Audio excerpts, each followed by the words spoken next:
live from the Opening Contest Podcast, episode 1. My guest today is the famous, most notable Reed Cooper.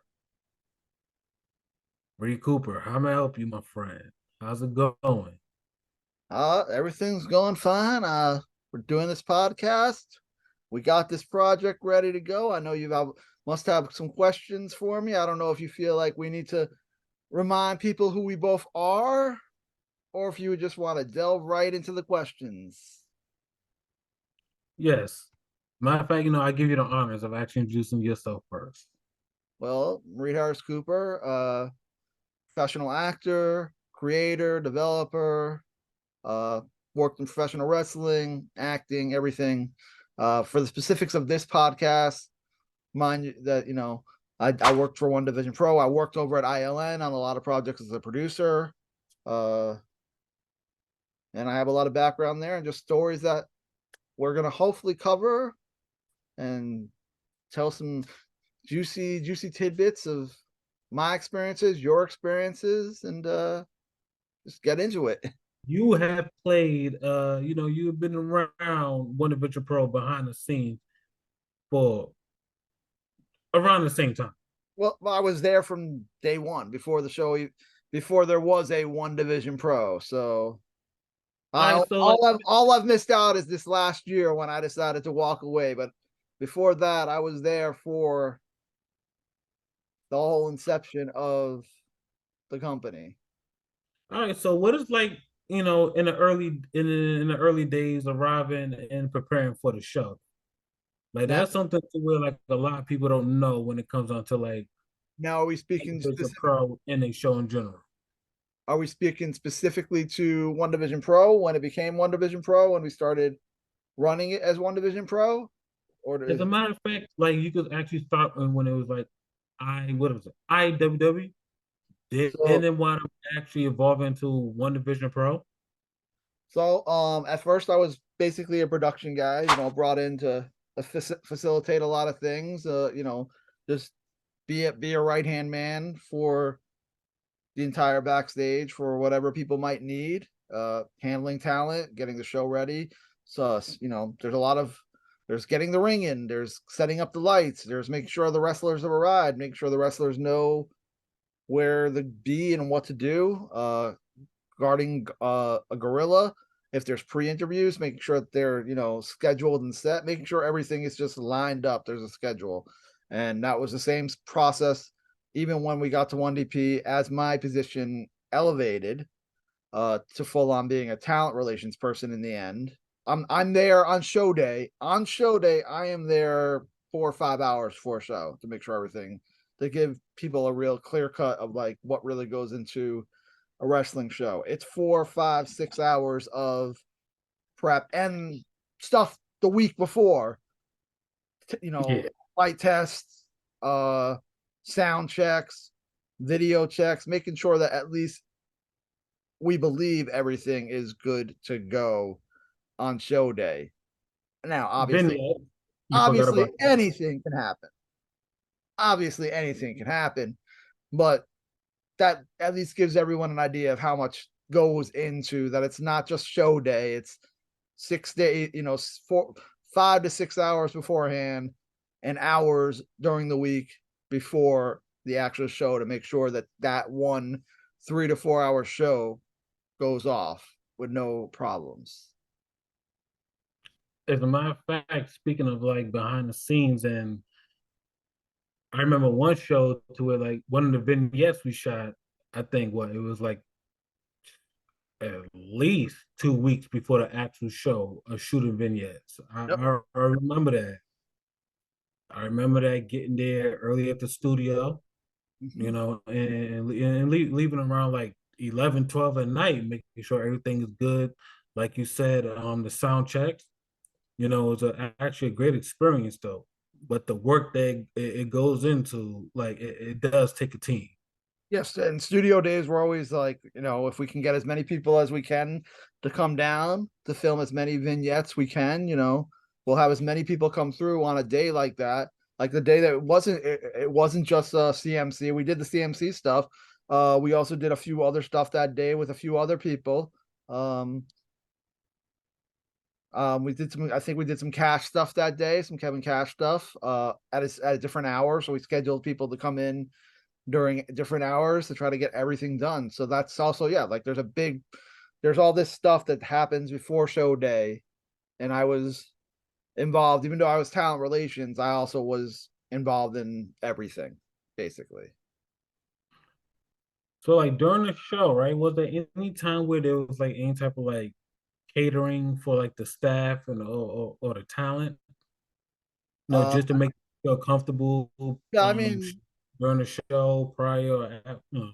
consider some show well, studio days we always try to at least have something, donuts and soda and water. um try to have coffee, soda, water, studio, and then on show day, a lot of shows early on at least were catered with sandwiches and other things to keep the boys as happy as possible. So certain days there would be less food than more food, but yeah, Hmm. there was a catering system at least in place, at least up until my last show. Mr. Labels. Okay. Say what you like. Was Mr. Labels accessible to the talent and the staff of the show?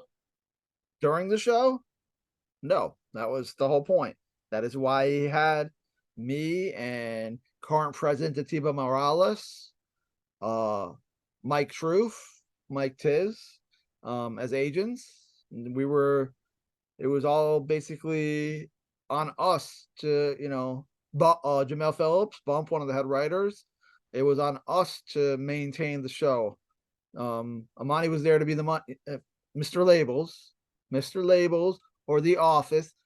Edit this however you want. You can cut in. We'll cut back to the question. You can restart the question, cut it. You can cut it, cuff it off. It'll be perfect. The Office, Mr. Labels, as he is to be called by most current employees, was handling the money, handling the infrastructure. During the show, that was his focus, was making sure that that was taken care of and handled. The show at that point, he had a staff that he trusted. That was the whole point of having a staff, was all he had to do, all that had to be done for the Office was to make final decisions on certain matches, like championship matches, and to decide, direction or approve writers' concepts. That was Yeah, I remember that work. I remember that, you was there too. We sat at the table and there was like a good back and forth as far as like the champion, deciding what match who's going to win. You know, what the match stipulations, the concept behind it, the psychology behind it, the entrance behind it before the entrance. So who was the writers of the show? You so mentioned we might that. at the time the writing staff was Jamel Phillips, Jamel Bump Phillips, Mike Tiz, Mike Truth, one of the commentators, and the now current president of the company, Atiba Morales. So I'm So actually, what was so I have nothing. Those I don't have anything juicy to say about it, because my focus and my what I would do with the company is completely different than what's being done. How choices writing are done is completely different than what's being done. But that's why I left, so that I don't have to disagree with anything and have it also be like I'm disagreeing with work that I'm not happy that I'm turning out. so sorry, like to interject and piggyback as far as like so what would be the biggest challenge of the night of that show, Which show? the Art of War show? I don't remember what exact. You are literally gonna have to remind me what matches were on So the our Art of War show, the was main event was Ivory versus Hicks with Ivory Mania running wild. Tell okay. us about. Okay, so that was okay. So that was the show where we tried to make a whole thing happen and it did not get to happen. We were trying to get a whole LGBT function happening. We were going to get these students as part of it. It was going to be a whole big thing. I think that fell apart for certain reasons. I wasn't part of those negotiations. I just know that I was part of discussing, is this something, a direction to go in, and try and, make sure that Theo Ivory was on board with all of it as talent, as talent relations to him. He was fully on board, but things fell through. And then the decision at that time was to not end up putting the title on Theo and going a different direction with his character and story following that. And then if that's I could be my timelines are wrong, could be wrong of what matches happen what and when, and that's going to happen, especially with a lot of questions. Like, my timelines are going to be skewed, the order of events are going to be skewed, confusing who won what title and when. Not going to get It's not going to be exact. Not my job anymore.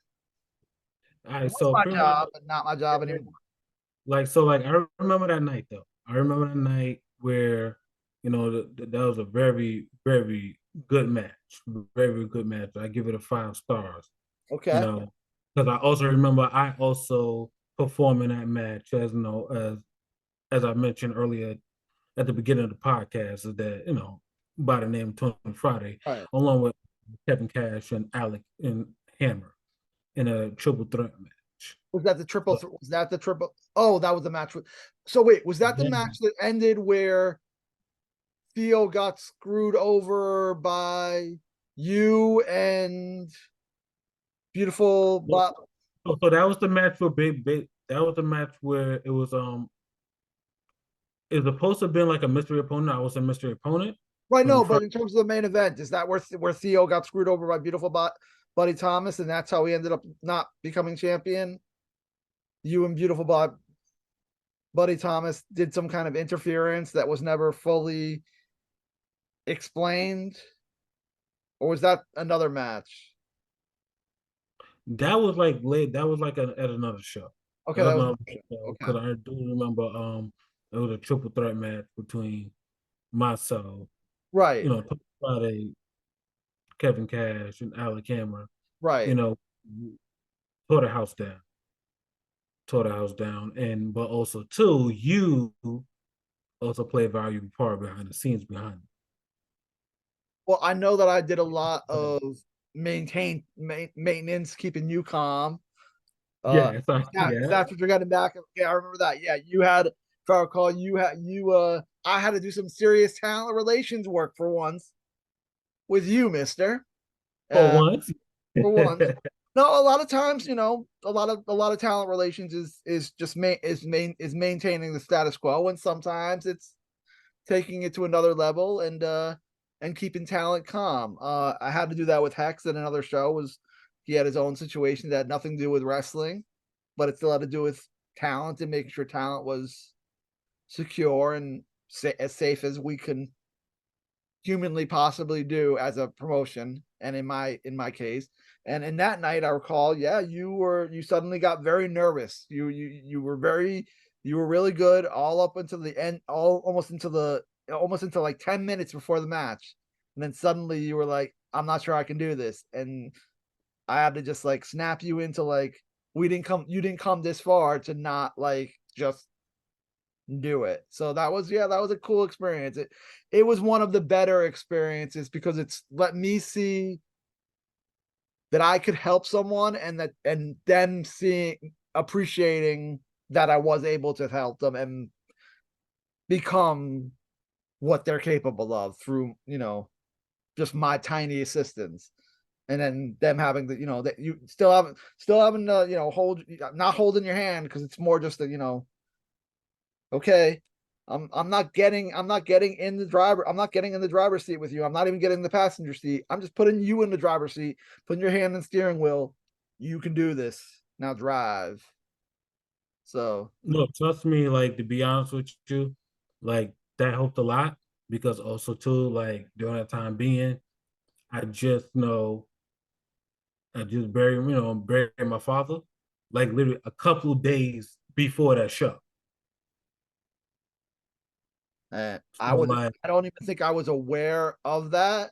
yeah, It, so that show, it's better that I didn't know, because that would have had to have me reevaluate how to even assess the right, situation.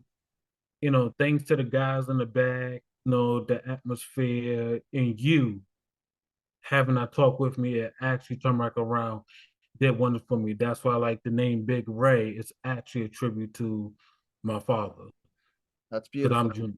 So because of My that, like, father, yeah, my father passed long before he got to see me in this role at all. He wasn't a wrestling fan, so it wouldn't have meant to him anything like that. But I think he would have appreciated seeing me at it for at least for a short time, being involved in something that he knew I did have a passion for. right. And But that's the unfortunately, my thing. father passed Yeah. many years before one Yeah, of his that's something that properties. I felt the same way. So like a lot of people don't know what goes on behind the scenes, but we get out there, we do our thing, we perform. And I feel like we've So only just to make the crowd take and feel whatever they going through, don't worry about it. We got y'all. and I feel like we've only barely touched upon the crux of everything. Um, I feel like, with a lot more time and a lot more conversation, we could really do something really powerful here on this podcast. So, uh, I really appreciate being part of this and creating something with you. And I look forward to creating something more in the future with you, Ray. Most definitely. Thank you. Like, thank you for appreciating that. I just had to like really like let you know like you actually helped me out more than what you thought. Well, let's close this out for now. Close out this opening episode. Uh, and I guess we'll hopefully see you again soon. Have anything to Later. say? Good night.